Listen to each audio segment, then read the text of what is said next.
जिंदगी की मुश्किलें आपको शक्तिहीन बनाने के लिए नहीं होती है, बल्कि आपके व्यक्तित्व को और भी निखार कर सामने लाने के लिए होती है। नमस्कार, मैं सरिता हेम्ब्रम अपनी कहानी से उन तमाम लोगों को प्रेरित करना चाहती हूँ जो काफ़ी कठिन समयों में थक हार के चूर होके एक कोने बैठ जाते हैं या फिर रोने लग जाते हैं या फिर कुछ नहीं कर पाते हैं। इस कहानी के दो भाग हैं। पहला भाग है मेरी परवरिश, मेरी स्कूलिंग और मेरी जॉब की जर्नी। मैं काफ़ी गरीब परिवार में पैदा हुई थी। रोटी कपड़ा तो लिमिटेड था ही, उसके साथ साथ पक्की छत भी नहीं हुआ करती थी। परंतु मेरी माँ ने मुझसे कहा था, बेटा मेरी लाइफ ना जीना, तुम पढ़ लिख के कुछ हासिल ज़रूर करना ज़िंदगी में। सो आई डिसाइडेड कि येस, मैं कुछ करूँगी।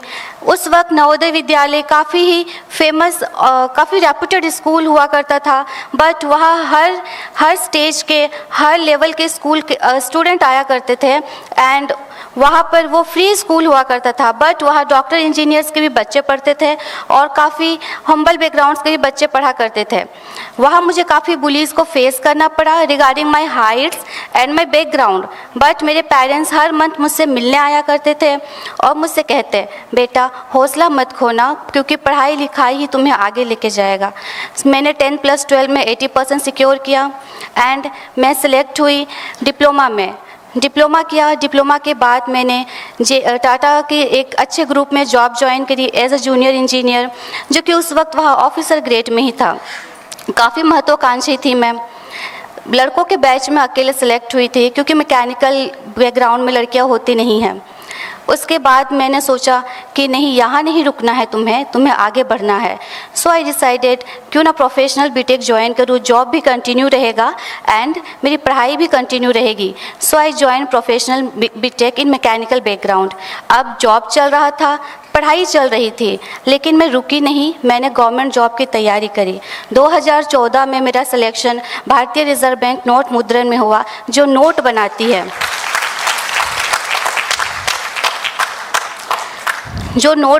है, पैसे छापती है। काफ़ी स्ट्रगल, काफ़ी स्ट्रेसफुल जॉब होता है। हमारे पास बिल्कुल टाइम नहीं होता है पलक झपकाने का भी। यहाँ से मैंने अपनी गरीबी को काफ़ी पीछे छोड़ रखा था। बुलीज काफ़ी पीछे रह गई थी, क्योंकि अब जो है मैं RBI में आ चुकी थी। लेकिन अब समय था अपने पेरेंट्स को आराम देने का, उनको प्राउड फील कराने का। सो आई डिसाइडेड कि क्यों ना मैं उनके लिए घर बनाऊँ। मैंने उनको घर बना के दिया एट द एज ऑफ 24 की उम्र में। जब घर और जॉब, रेपुटेशन, जब सब कुछ हो चुका था, आई डिसाइडेड ये सब तो सबके लिए होता है, सब अपने पेरेंट्स के लिए करते हैं, मैंने खुद के लिए क्या किया। सो ऑन दैट टाइम मैंने पुरुष प्रधान समाज में खुद का घर बनाने का ठाना।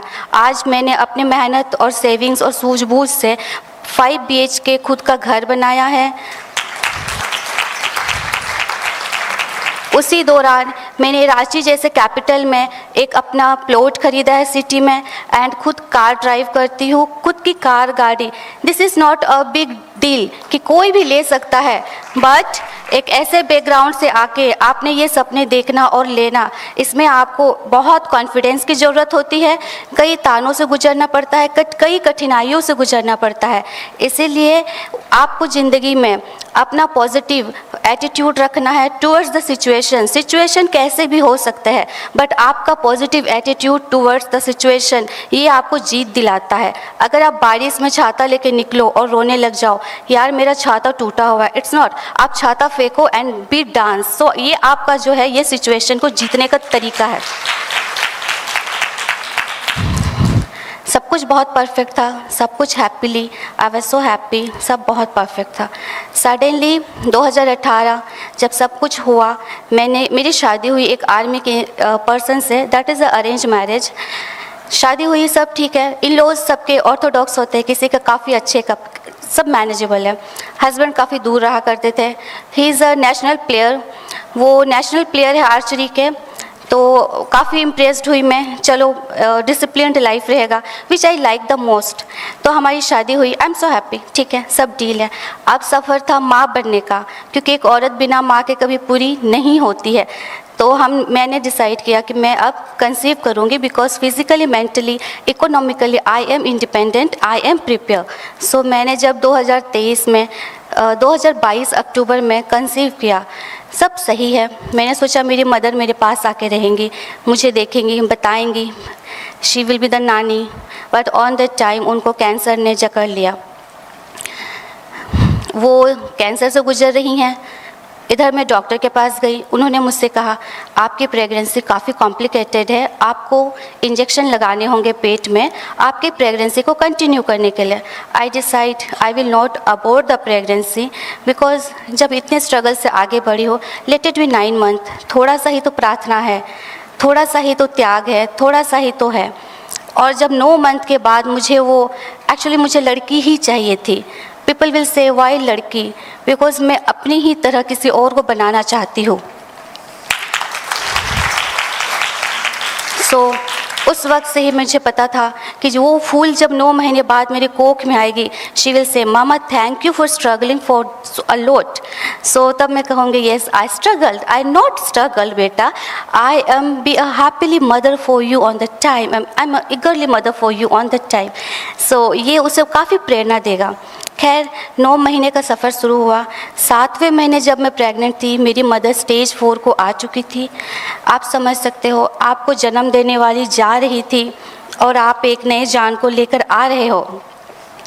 इस मानसिक प्रताड़ना से मैं आज तक उभर नहीं पाई हूँ, बट इसका ये मतलब नहीं है कि मैं ज़िंदगी में रुक गई हूँ। मेरी बेटी आई, कोई नहीं था, मैं, मेरे हस्बैंड। डॉक्टर उसे NICU ले गए, पता नहीं क्यों ले गए, शायद दोनों जॉब करते थे इसलिए ले गए कि कुछ पैसे ले लें। मुझे भी C-सेक्शन करवा दिया गया, but on the 2nd day मैंने कहा बच्ची निकालिए। NICU से बच्ची निकालिए, आपने क्यों रखा है उसे जॉन्डिस नहीं है, उसे कोई प्रॉब्लम नहीं है, आप मुझे उसकी एक्सरे रिपोर्ट दिखाइए। डॉक्टर मुझे काफ़ी डांट रहे थे, बट मैंने कहा मुझे बच्ची दीजिए, हम इसे कमांड ले जाएंगे। काफ़ी खर्चे होने के बाद मैंने हस्बैंड से कहा आप हमें कमांड ले चलिए, मुझे नहीं पता क्या होगा। डॉक्टर ने कहा बच्ची आपकी ऑक्सीजन पे है, आप कैसे ले जाओगे, एम्बुलेंस तो दीजिए। They are not listening, they are not doing anything. मैंने अपने स्टाफ को फ़ोन लगाया RBI के, मैंने कहा भैया एक हाईटेक एम्बुलेंस दीजिए, जैसे भी करके दीजिए, क्या खर्चा है नहीं है किधर, आप मैनेज करके दीजिए, मैं जीवन भर आपका शुक्रिया अदा करूँगी, आपके तहे दिल से मैं प्रेयर करूँगी। उन्होंने मुझे, मेरे मेडिकल स्टाफ ने एक एम्बुलेंस 9वें दिन मुझे दिया। 9 महीने की बच्ची मेरे हस्बैंड अपने हाथ में लेके जो थक के चूर हो गए थे, और मैं C-सेक्शन से डिलीवरी हुई थी मेरी। 9th डे में 200 किलोमीटर दूर से कोलकाता आई। एम्बुलेंस में बच्ची है जो पाइप से दूध पी रही है, एंड उसे नोज़ में वो बच्चों के छोटे नोस्ट्रिल वाले ऑक्सीजन भी लगे हुए। हस्बैंड कभी कभार सो जाते थे, वो ऑक्सीजन का पाइप निकल आता था, बट सडनली मैं सोई नहीं, उठिए आप बच्ची को लगाइए, प्लीज़ लगाइए, ऐसे करके हम उसे ले आए।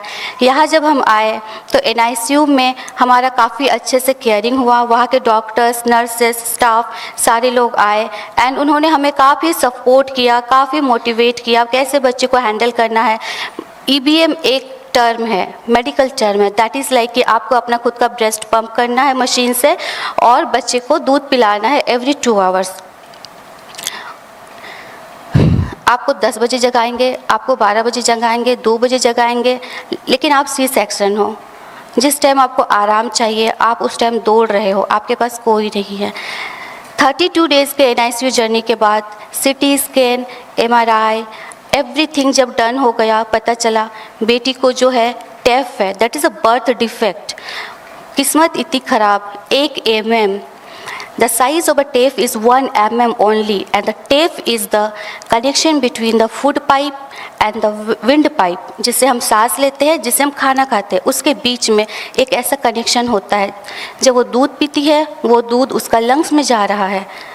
आप इसे कैसे करोगे, इसका एक ऑपरेशन होगा, लेकिन कैसे होगा जब ये 4-5 किलो की हो जाएगी। तो she is 2 kilo on the time. Breast pump करना है, दूध देना है, अकेले हो, रेस्ट भी चाहिए, यू डोंट नो C-सेक्शन के बाद क्या होगा। सो आई सेड ओके, करना है। हम गए, मैं घर वापस जा नहीं सकती थी. That is 400 kilometre away from Kolkata. And every time there is a risk कि दूध लंग्स में ना चला जाए, पाइप ना निकल जाए. I was not trend on the time. मैं सांतरागाछी में रेंट में रही क्योंकि मुझे उस टाइम कुछ पता नहीं था. हस्बैंड को 5 and 8 GTC शिलोंग ने उनको अटैचमेंट दिया. उन्होंने इतने कम समय में उन्हें अटैचमेंट दिया, ये मेरे लिए किसी उपकार से कम नहीं था. उसके बाद हमें फैमिली अकोमोडेशन नहीं मिला, मैं रेंट में रही. रेंट में रहने के बाद वहाँ का माहौल ऐसा था, फ्लैट इज़ गुड बट जैसे कि बंगाल में हर जगह पानी ही पानी रहता है, तो वहाँ काफ़ी पानी है, काफ़ी मच्छर है.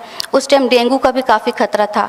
रात में अकेले रहती थी, रात भर सोती नहीं थी, बच्ची रोती रहती थी due to colic pain, potties, everything. रात भर जगती थी मैं, दिन को भी सिर्फ 1-1.5 घंटे सोती थी मैं. तो अब ऐसा समय था कि उसे कैसे भी करके 4 किलो करना है. सो जैसे तैसे करके मैंने 1 महीना पार किया. मैं टूट गई थी, मुझे लगा अब नहीं बचेगी, ना ये ना मैं, क्योंकि उसके बिना तो मैं नहीं हूँ. अब मेरी पहचान उससे है. मैंने सडनली डिसाइड किया, मुझे अवा के बारे में थोड़ा नॉलेज था कि जैसे मेरे RBI में भी एक एसोसिएशन है वाइफ्स के, यहाँ भी कुछ तो होगा. सो मैंने अवा को मेल लिखा, गूगल से मेल ID निकाला, मैंने मेल लिखा. वहाँ से विदिन 3 days और 2 days मैम आसिमा मैम आई मुझसे मिलने के लिए एज आवर रिप्रेजेंटेटिव. उन्होंने मुझे आश्वासन दिया. आश्वासन के साथ उन्होंने अपने जीवन की सीख मुझे बताई. उन्होंने सबसे पहले मुझसे कहा, देखो मोह मत रखना इस लड़की से, लेकिन अपना 200% ज़रूर देना. द सेम लाइन्स ही सेड. उन्होंने डायरी में बातें लिखवाई that she given the name to my daughter Devi. So see उन्होंने मुझसे कहा, every day you repeat the terms like Devi you are a beautiful, you are a good soul, we are happy family. रात को जब वो सो जाती, मैं हर रोज़ even आज भी मैं उसे कान में कहती, ठीक हो, क्या कहा है मैम ने, you are a good soul, you have to be struggle, तुम्हें जाना है आगे, you can be the IAS officer, you can be the anything you want to be, you can be the socialist also, whatever you want to be, housewife also, whatever. So ये सब चीज़ें हैं कि मैं उसके कान में आज भी कहते आ रही हूँ. मैम आए, हमें विदिन 1 week क्वार्टर मिला. अब कॉन्फिडेंट हूँ, हस्बैंड है, सब कुछ है, बच्चे को बस बड़ा करना है. आफ्टर 3 months जब वो 4 किलो की हो गई, हम हॉस्पिटल गए. इसी दौरान रात में बच्चे को अकेले ऐसे गोदी पे लेना है, वो इंजेक्शन ऐसे ऊपर रखना है, क्योंकि दूध तो उसी मैकेनिज़्म से आएगा. आप ऐसे रखोगे दूध नहीं जाएगा, तो उसी मैकेनिज़्म से दूध को लेके आना है. जब वो रोया करती है, दूध बाहर आ जाता है. अकेली थी, उसे रूई थोड़ा सा लेती थी मैं, वाटर नहीं डाल सकते रूई में, उसके माउथ में रखती थी. And always I said, sorry बेटा, but I have to do for you so that you can be alive. रूई लगाती थी, बच्चे को लेती थी, इंजेक्शंस लेती थी मैं. And I songs like sing like that, what ever with the songs on that time, like ये सब चलता गया. खैर वो 4 किलो की हुई. अवा का सपोर्ट हमेशा रहा. एंड द कमांड के हॉस्पिटल, उन्होंने हमेशा जब भी हम विज़िट करने गए, अरे क्यों नहीं खाएगी, कितने बच्चे पाइप पे जाते, आपके भी खाएगी. बाद में पता चला कि पाइप पे काफ़ी कम बच्चे जाते हैं. काफ़ी क्रिटिकल थी वो. 4 किलो की जब वो हो गई, उसका टेस्ट हुआ, उसमें पता चला कि उसको अब ऑपरेशन की ज़रूरत नहीं है. And that is just because of the prayer, the confidence and the talk. That is just because of the prayer, the confidence, the talk. I talk with my daughter at the night, beta, nothing will happen, operation will not happen, okay? You have to recover yourself only. So ये सारी चीज़ें काम करती है. मुझे मेरे case में लगा कि काम किया. I think सबको ट्राई करना चाहिए. भगवान है नहीं है हमें नहीं पता, लेकिन ट्राई सबको करना चाहिए. सो अब ऑपरेशन नहीं है. अब लेकिन उस दिन भी उसने जो है दूध जब उसने पिया, दूध लंग्स में चला गया. डॉक्टर डर गए, इसे दूध नहीं पिलाना, इसे फिर से पाइप में दीजिए आप. रातों को मैं उसे पाइप डालती थी, दिन में 5-5 पाइप वो अपने हाथ से निकालती थी, because she is so active. तो वो उसे दर्द देता था. मैंने लास्ट में कहा हस्बैंड से, अब कुछ भी हो उसे मुंह में दवाई देनी है, लेट इट बी, क्या होता है ज़रा देखें. हमने उसे एक दवाई थोड़ा सा मुंह में दिया. शी वॉज लाइक, मुझे देख रही हैं, crying. My daughter was crying on the time, tears was there. She was looking at me, लगा कि जैसे मम्मा क्यों नहीं दे रहे हो, पाइप क्यों लगा रखा है, I am fine only. But let it be, देखा जाएगा.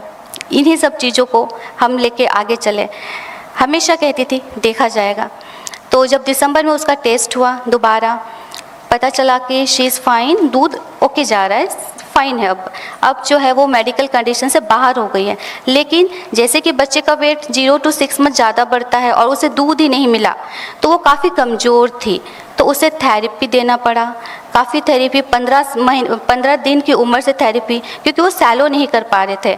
तो उसे मैं यहाँ थेरेपीज़ देती, हर जगह. उसके मसल्स बिल्कुल रबड़ जैसे थे, क्योंकि उसकी ऑक्सीजन सप्लाई भी रुक गई थी दूध पीने की वजह से.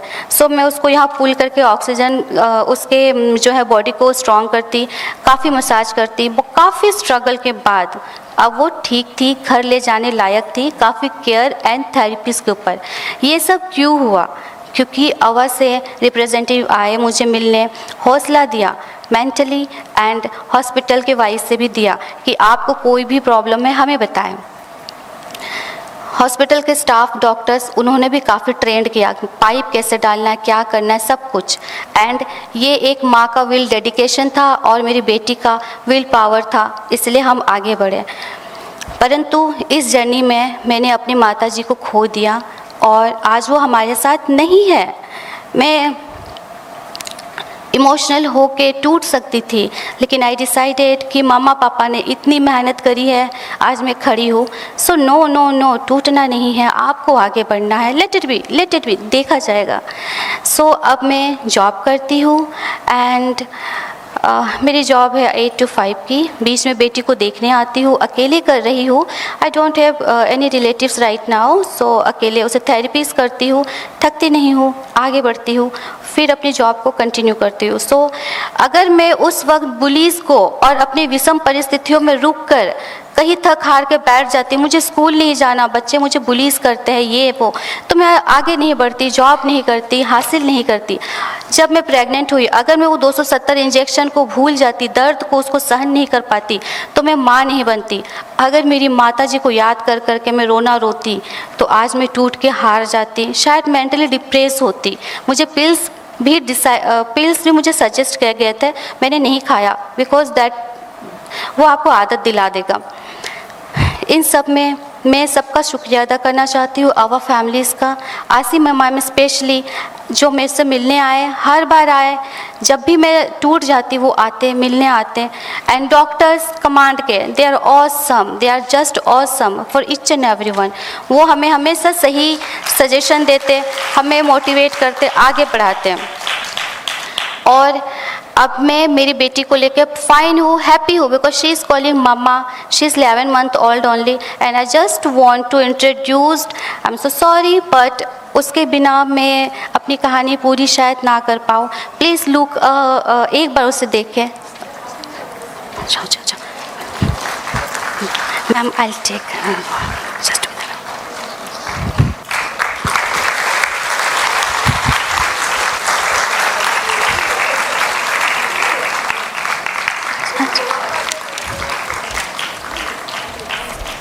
I'm so sorry, but